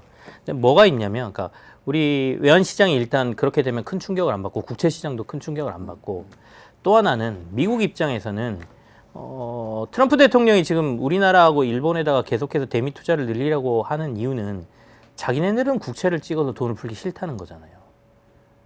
그렇게 되면 자기네들 국채 이자가 올라가고, 아까 우리나라처럼 자기네들도 국채 이자 올라가고 이자에 대한 부담, 재정 적자 줄이겠다고 했는데, 그러니까 다른 나라의 돈을 가지고 해보겠다라는 게 트럼프의 생각인데, 그래서 관세도 높이고 자기네 국내는 세금 낮추고 밖에서 들어오는 세금 높이겠다는 거고, 두 번째는 국채 발행 안 하는 대신에 돈을 어디서 가져오지?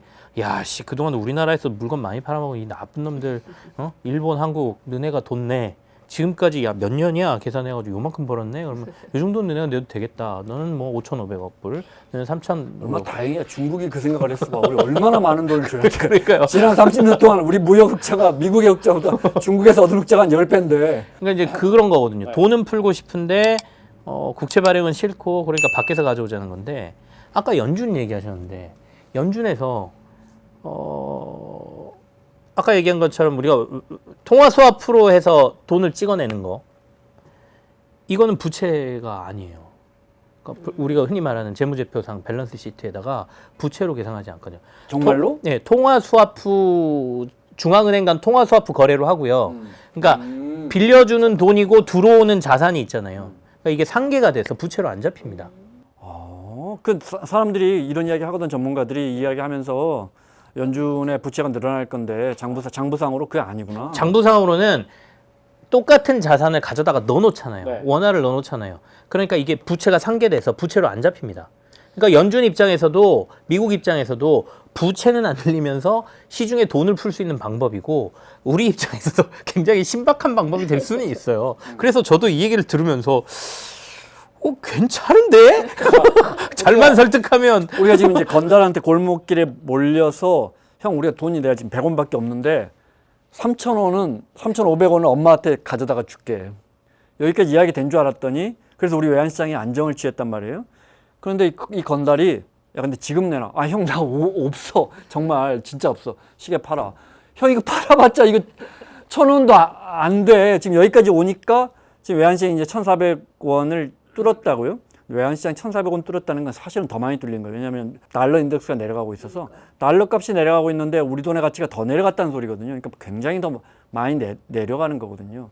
지금 이런 상황이라서 기본적으로 외환시장은 정말 공정합니다. 브레튼 우즈 이후에 71년 이후에 공정해서 우리가 외환시장에서 망가져도 우리는 제조업이 있어서 수출할 수 있기 때문에 더 싸게 수출할 수 있기 때문에 우리가 과거에 글로벌 IMF 외환위기도 그렇게 극복을 했고 설령 외환시장이 무너져도 우리는 아르헨티나나 베네수엘라처럼 망하지 않습니다. 우리는 더 싸게 수출할 것들이 많아서 우리 자동차면 반도체 다 유리해집니다. 그러니까 너무 쫄 필요가 없고 다만 중요한 건 외환시장에 우리 원화값이 지금 며칠 단기간 급락했다는 건 이렇게 지표로 해석하시면 될 것 같아요.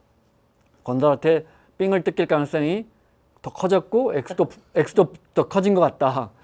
이게 이제 지표로 딱 이 지표로 드러나고 있고 다만 그 건달한테 이 말은 해주고 싶어. 진짜로 내가 형 3,500원을 어떻게든 융자를 해서 이걸 달러로 바꿔 투자할 거 아니에요. 미국 공장에서 투자하면서 이거 원화로 할 수 없잖아요. 그럼 이게 단기적이지만 굉장한 강달러 요소가 될 텐데 이게 불가능한 얘기예요. 어쨌든 우리 그 돈이 없으니까. 하지만 트럼프 대통령은 또 이제 물가만큼이나 강달러 굉장히 싫어한단 말이에요. 그럼 우리도 이거 제가 아까 말씀드린 환율이라는 건 시장 가치와 수요를 그대로 반영하기 때문에 갑자기 우리가 트럼프 대통령이 이야기하는 건 지금 경제적으로 보면 항상 앞뒤가 안 맞아요. 그러니까 이런 부분 우리가 이렇게 정말로 형님이 3,500억 달러를 원해요? 우리 진짜 다 털어서 나 진짜 다 털어가지고 3,500억 바꿔줄게요. 하면 그럼 우리 환율 바로 내려요. 네. 이게 그러니까 이제 우리가 시작하기 전에 제가 그 얘기 잠깐 드렸잖아요. 그러니까 지금 환율이 1,400원을 넘은 거를 모두 그것 때문이다라고 생각할 것이냐에도 약간은 다른 주장들이 있거든요. 그러니까 최근에 수출도 안 좋다라고 얘기하지만 명확히 보면 경상수지 흑자가 3개월인지 제가 정확한 숫자는 4개월째 지속되고 있고 하느니 보기에는 올해 사상 최대 경상수지 흑자가 날 거로 전반적으로 봅니다. 그럼 환율이 안정돼야지. 그리고 외국인은 최근 석 달 동안 국내 주식에서 주식을 16조 원어치 샀습니다. 그럼 환율이 안정돼야 되잖아요. 그럼에도 불구하고 달러의 수요가 지금 큰 거는 외부보다는 내부의 요소로 보는 견해가 있어요. 첫 번째는 우리나라 사람들의 해외 투자가 계속 늘고 있어서 달러를 갖고 나가는 수요가 생각보다 많다. 코스피가 이렇게 좋은데도 그래도 그렇게 나가요? 미국이 사상 최고치를 계속 찍잖아요. 그러니까 주춤하다가 최근에 다시 8월하고 9월 비교해 보면 한 3배 정도 해외 투자가 늘었거든요. 그 다음에 또 하나는 국내 기업들이 평소보다 3, 4배의 달러를 쟁이고 있다. 내부에서. 왜? 미국 투자를 해야 되니까. 라고 해서 달러가 남으면 계속해서 누군가 가져가는 수요 때문에 올라간 거지 우리나라의 경제의 대외적인 불안 때문에 지금 환율이 1,400원을 넘는 건 아니다라고 분석하는 견해도 있고요.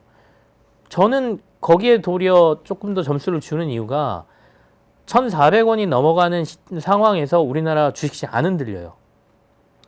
만약에 그런 불안감이 외환시장에 반영되고 있다라고 하면 외국인들은 매도를 해야 되고 국내 주식시장은 깨져야 되는데도 불구하고 사상 최고치를 유지하면서 지금 3,500선으로 계속 올라가고 있지 않습니까? 그 얘기는 물론 미국의 파상 공세, 무역 협정과 관련된 불확실성이 있긴 하지만 트럼프의 그런 블러핑에 대해서 시장이 이렇게 될 거라고 아주 강하게 확신하진 않는다라는 거고요. 그리고 결과적으로 보면 시장이나 이런 반응들이 도리어 우리나라 시장이 더 강세를 예측하고 있는 것 같아서 간접적으로 보면 환율 시장에 대해서 그리고 또 그 얘기를 하려다 제가 순간 했는데 시대가 완전히 바뀌어서 1,400원 넘으면 마치 무슨 일이 터질 것처럼 사람들이 얘기를 많이 해왔잖아요. 좀 그런 그죠? 느낌이 불안감이 있죠. 있어요. 이 1,400원이라는 가격 자체에 대한 불안감. 여기 올라가면 우리나라 경제는 망할 것 같은. 근데 이제는 뉴노멀 시대여서 1,400원이 1,300원, 1,400원이 어쩌면 우리나라 환율의 적정 환율로 남아있을 수도 있다. 그게 관세를 25% 정도 무는 우리 입장에서는 그게 맞는 거죠. 그러니까 환율로 우리가 관세를 상쇄시켜야 되니까 우리는 약세를 계속 유도해야 되는 상황이거든요. 그러니까 우리가 인위적으로 만지진 않지만 그게 자연스럽게 시장에서 만들어지는 걸 수도 있다. 우리 경제가 아버지가 돈을 벌어오는데 밖에서 60만 원을 벌어오고 안에서 40만 원을 벌어온다. 근데 그것이 65만 원을 벌어온다. 밖에서 더 많이 벌어온다. 그러면 달러 수요가 높아지는 것이고 우리 돈의 가치가 그만큼 떨어질 수밖에 없어요. 지금 이제 김큐가 설명한 걸 제가 다시 설명드리자면, 그러니까 우리가 더 밖에서 많이 만들고 우리 경제 활동을 밖에서 많이 할수록 우리 돈의 가치는 떨어질 수밖에 없고, 그렇게 되면 1,400원대가 일반화될 수밖에 없다. 하지만 늘 말씀드리지만 이런 전문가들의 전망은 2, 3년 지나보면 하나도 안 맞더라. 네. 심지어 한국은행 총재도 하나도 안 맞고요. 또 다른 뉴 노멀이 올 수 있거든요. 연준 의장의 말도 지켜보세요. 6개월 지나면 하나도 안 맞아요. 근데 저 궁금한 게 네. 그런데 사실 일본은 그러면은 지금 어떤 상황인지 뭐 일이 사실 했잖아요. 그러면은 우리가 일본 우리보다 국간의 달러가 3배가 더 있어요. 더 있으니까 그다음에 이미 괜찮다. 통화 수업가 무제한으로 돼 있어요. 네. 그렇구나. 그리고 일본은 우리보다 자동차 산업이 더 중요해요. 네. 그럼 비교를 할 그게 아니네요. 비교할 것 아니 비교는 할 수 있죠. 할 수 있지만 우리보다는 그쪽 그 친구는 우리보다는 좀 털려도 조금 더 버틸만 그게 부자가 3대 간다고 그 집은 좀 넉넉한 집안이에요. 사실은. 넉넉한 집안이라서 기본적으로 괜찮다. 손채권 우리도 손채권 국가인데, 그러니까 남한테 빌려준 돈이 우리가 빌려준 돈보다 더 많은데 그 나라는 빚이 많은 나라인데 사실 빌려준 돈이 굉장히 많아요. 이미 국민들이 그렇구나. 아주 부자예요. 근데 그 나라 사람들이 그렇게 부자인데 돈을 안 써요. 그래서 항상 불경기야. 불경기지만 부자는 부자야. 네. 알겠습니다. 그러네요. 네. 하여튼 네. 그래도 1,400선이 유지되고 있다는 것은 절대 삥을 뜯길 수 없다는 거. 아직은 버틸만 하다는 거. 그러면은 그렇게 스와프가 될 것 같으세요? 일부분이라도 해준다든지, 기재부 장관이 이제 뭐 환율과 관련된 협상은 완료됐다 그랬으니까 무슨 카드가 곧 나올 것 같은데요. 네. 동아 스와프는 아직 얘기를 못한 것 같고요. 지금 들리는 얘기는 그 전에 이제 그 환율 조작국과 관련된 이슈 그거는 이제 해결을 했다라고 보는 거니까 환율을 우리가 인위적으로 만지거나 뭐 이런 것과 관련돼서 미국이 더 이상 뭐 관찰 대상국이나 뭐 이런 걸로 보진 않겠다라는 얘기인 것 같고, 통화 스와프는 민감하게 서로 얘기가 되는 것 같은데, 그러니까 3,500억 달러 전체가 통화 스와프가 될지 아니면 아까 말씀하신 1,000억 달러 뭐 이런 단계적으로 갈지는 모르겠으나 우리가 어느 정도는 최대한 그 스와프의 범위를 넓혀서 아까처럼 활용을 할지 어떻게 활용할지는 모르겠지만 활용할 수 있는 게 있다면 그건 적극적으로 우리가 할 수 있는 부분인 것 같아요. 정말 10분 동안 컴팩트하게 하죠. 네. 간병비 정부가 급여화하기로 했어요. 그래서 내년 하반기부터 시작을 해가지고 우리가 요양병원에, 요양원은 이제 장기 요양급여에 따라 조금씩 급여화가 돼 있고, 네, 이제 요양 등급을 받으시면, 저 또래는 진짜 이거에 관심이 많아요. 친구들이 만나면 이야기를 해요. 부모님들 한 분 정도는 무조건 이거 장기 요양보험에 등급을 받고 있거나 아니면 정말 간병비가 너무 많이 나와요. 네. 반대로 이게 간병비가 고민이라는 뜻은 우리나라가 그렇게 건강보험이 잘 돼 있다는 뜻이에요. 선진국은 다 의료비가 이제 정말 감당 안 될 수준인데 우리는 이걸 어느 정도 감당이 되니까. 그런데 이제 이걸 급여화하고 이러면서 간병비가 높아지고 자꾸 건강보험의 보장성이 강화되면 결국은 이제 우리 건강보험 재정 문제로 갈 수밖에 없지만, 내년 하반기부터는 이제 요양병원에 있는 부모님을 모셨을 경우에 30%만, 그럼 지금 우리가 한 24시간을 중증치매다 초고도 환자라고 하더군요. 그런 경우에는 한 달에 한 300만 원 넘게 들어가요. 근데 그래서 뭐 간병 파산, 뭐 야근할래 간병할래, 야근요. 간병이라는 게 정말 그 오랜 간병에 효자 없다, 뭐 효부 없다, 뭐 이런 이야기 하지만 힘들죠. 얼마 전에 제 친구 보니까 아버님이 이 체격이 좀 있으신가 봐요. 근데 의식은 없고 한 1, 2년 계셨나 봐요. 요양보호사분들이 주로 이제 한 30-40%가 중국 우리 동포들인데 점점 늘어나죠. 우리가 돌봄 일손이 없으니까. 그분들이 와서 이렇게 주로 이제 연세 드신 여성분들이거든요. 와서 보시고 체격이 크고 남자면 한 2, 3일 만에 조용히 연락이 안 돼 버려요. 그러니까 생각해 보세요. 이렇게 한번 이렇게 돌리는 것도 힘들죠. 이렇게 세우고 이런 것도 엄청나게 힘들죠. 그러니까 뭐 돈을 줘도 구하기가 힘들 정도로 수급이 돌봄에 대한 수급이 어려운 상황에서 300만 원이라고 치면 90만 원만 내면 된다 하니까 굉장히 좋죠. 모든 요양병원이 한 이번에 보니까 한 1,300개 정도 있더라고요. 1,300개 조금 넘는데 그중에 이제 200개, 350개 해서 500개까지 지정을 하고 네. 이제 그 중에서만 되고 그러니까 여기 못 들어간 요양병원들은 이제 좀 아무래도 환자 유치가 쉽지는 않겠죠. 네, 요양병원들이 요즘 조금 줄었거든요. 쉽지가 않아, 경영이 쉽지가 않아서. 그래서 지금 그렇게 하면서 요양병원에서 한 명이 한 방에 있는 6명의 어르신을 케어하는데 이거 한 4명까지 한번 줄여보자. 그래서 이제 이런 게 잘 돼 있고 의료인들 잘 갖춰져 있고 요양보호사가 잘 컨트롤돼 있고 1인실에 4명 이런 거 점수를 매겨서 거기에 합당하면 이제 200개 요양병원 지정, 350개 이렇게 지정을 늘려가자. 거기에 맞춰서 그 병원에 그 지정된 병원 안에 들어가 있는 분들은 본인 부담금 30%만 내고 70%는 급여화하자. 건강보험에서 적용해 주자. 이게 이제 우리 정부의 이번 내용이에요. 네. 아니 뭐 내용은 너무 좋은데 아까 얘기하신 것처럼 재정. 이제 거기에 재정 문제나 이런 것들이 이제 이게 계속 따라오는 거잖아요. 젊으니까. 네. 아무래도 이러면 그렇지. 저 그렇게 내 젊지 않습니다. 친구들하고 이야기하면 네. 바로 자기 집 사정이 나오거든요. 아, 그. 네. 그럼 이제 건강보험 재정에 대해서 좀 이야기를 드리자면, 건강보험 재정이나 국민연금 재정, 국민연금보다는 건강보험이, 하여튼 우리나라의 재정에 대한 이야기는 제가 볼 땐 일몰 후에 다루는 걸로 법을 제정해야 돼요. 굉장히 우울해. 많이 알면 알수록 굉장히 우울해. 그러니까 이거는 해가 떠 있을 때 논의하면 안 돼.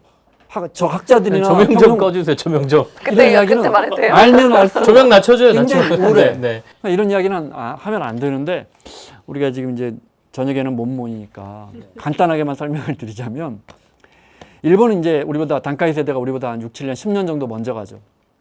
산업 구조가.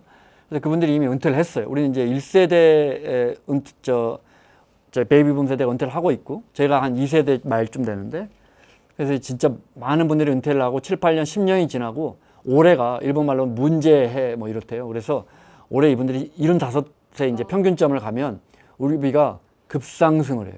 어떻게 급상승을 하느냐? 이게 우리나라 통계만 봐도 65세 이상 인구가 우리 지금 4명 중에 1명이거든요. 근데 이제 초고령화 되면 더 훨씬 많아지는 거 아니에요? 65세 이상 노인의 인구가 1%가 늘어나면 의료비가 7%가 늘어나요. 공교롭게 경제학에서 7%가 해마다 7%가 늘어난다는 건 굉장히 의미 있는 수치예요.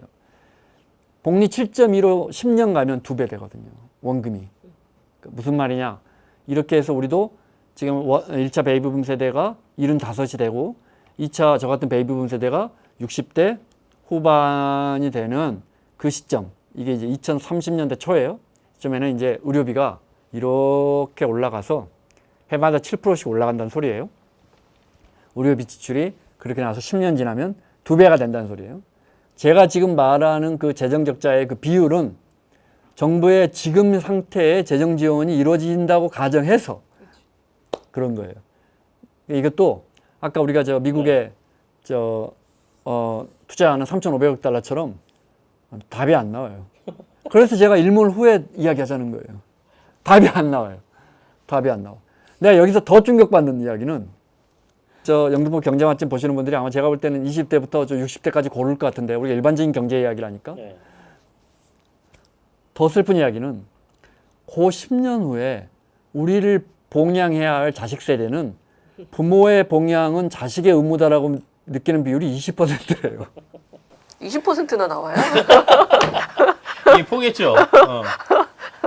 나의 힘으로 아니 우리 세대는 세대는 나이 지금 부모님 챙기고 애들 자식 애들 국제학교 보내고 어머니 간병해야 한단 말이에요. 근데 진짜 그 마지막 세대예요. 위아래를 국제학교 다. 보내는 뭐해. 근데 우리 부모님은 나라가 케어해야지 선진국인데 우리는 이렇게 인식하고 있다니까. 자, 건강보험 재정이 펑크가 안 나는 방법. 우리가 지금 그래서 지금 건강보험 재정이 내년부터 적자인데 올해 한 30조 고간에 있어요.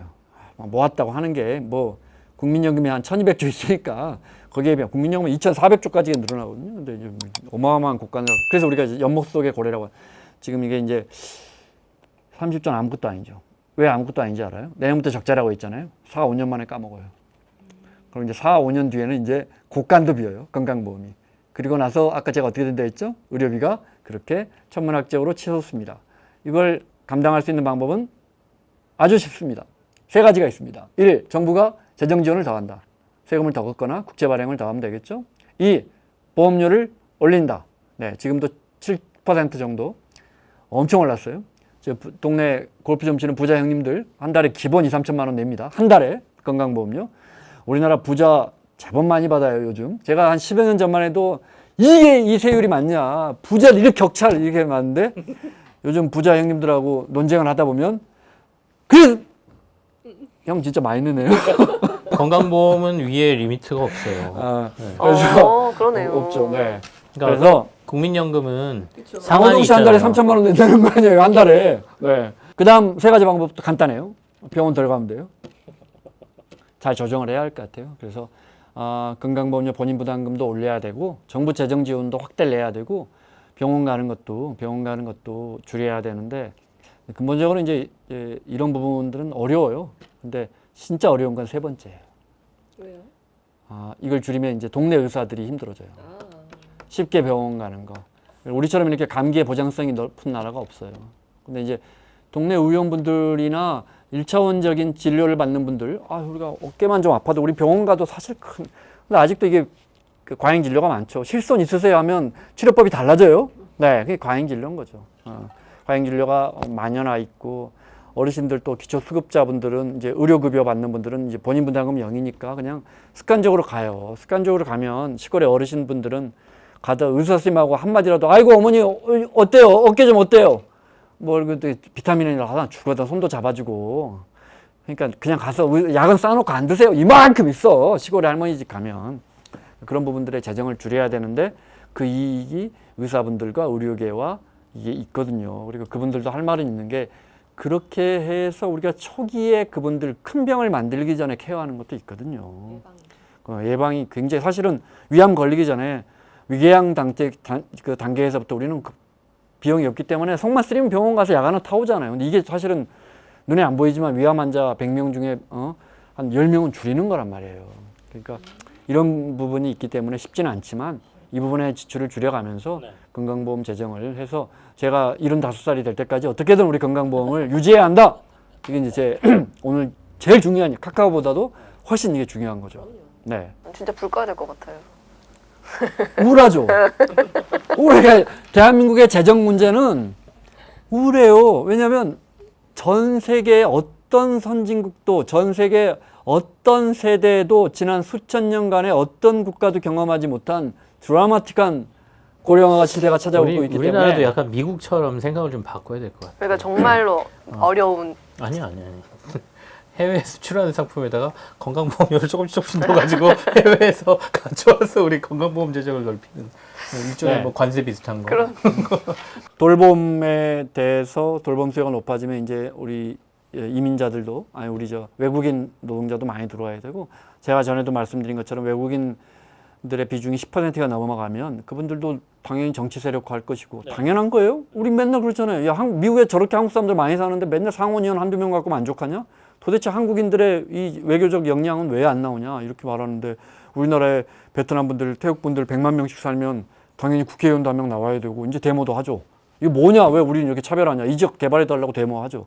당연한 거예요. 네, 당연한 건데 다행이라고 할 수는 없지만 이게 표현이 조심스럽지만 유럽의 갈등은 대부분 지난 2000년 동안 두 종교가 싸웠잖아요. 뭐 어마어마하게 죽였잖아요. 정말 두 종교가 십자군부터 시작해서. 근데 그 이민족이 들어오는 게 있고. 근데 우리는 다행히 유교와 불교 국가에서 오니까 제가 뭐 이슬람은 안 좋고 유교 불교 좋다는 절대 아니고 그래도 우리가 친숙한 유교나 베트남이나 뭐 이 불교 국가들, 태국 같은 불교 국가들에서 들어오기 때문에 물론 이제 인도네시아나 말레이시아에도 오지만 그분들은 이슬람이지만 또 이렇게 종교에 대한 그 배척감이 굉장히 낮고 포용적인 국가에서 들어오기 때문에 그런 점은 좀 다행이지만 우리 스스로가 어떤 문화적 포용성을 길러야 할 그 시점이다. 그들이 없으면 안 된다. 그들이 없으면 뭐가 안 되느냐?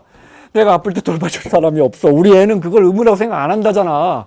그러니까 그분들과 문화적 포용성을 가져야 한다. 그런데 댓글에 뭐 중국 사람들이 와서 뭐 몇천억 적자래요. 그런 거짓말 퍼뜨리는 사람들. 중국 건강보험은 2023년부터 흑자예요. 중국인들이 내는 보험료가 그들이 받아가는 의료비보다 건강보험 의료비보다 몇십억이지만 더 거의 1조 가까이 되는데 흑자입니다. 전체 외국인으로 따지면 1조 원 가까이 9,400억 원 가까이 외국인들이 우리한테 건강보험료를 더 내주고 있다. 고마운 분들이다. 건강보험 재정의 적자를 조금이라도 낮춰주고 있다. 이렇게 생각하시면서 편견을 줄이자. 그래서 돌봄 세력이 더 많아져야 노후에 내가 누워 있을 때 이렇게 로봇도 간병해줘. 나오지 않을까요? 난 로봇 싫어. 싫다고. 로봇 싫어. 나중에 로봇하고 얘기하고 계실 거예요. 엄청 잘하실 것 같아요. 자식들도 안 찾아올 건데 따뜻한 사람들과 에이. 이야기하고 싶어. 나 태국어도 좀 돼. 요즘 로봇도 웃어요. 슬프다. 피부까지 다 이렇게 있을 수도 있어요. 네, 그럼요. 로봇 휴머노이드. 네. 오, 그럼요. 더 싫어. 감정이 있어야지. 자, 네, 마치죠. 알겠습니다. 네. 마무리하겠습니다. 고생하셨어요. 네, 감사합니다.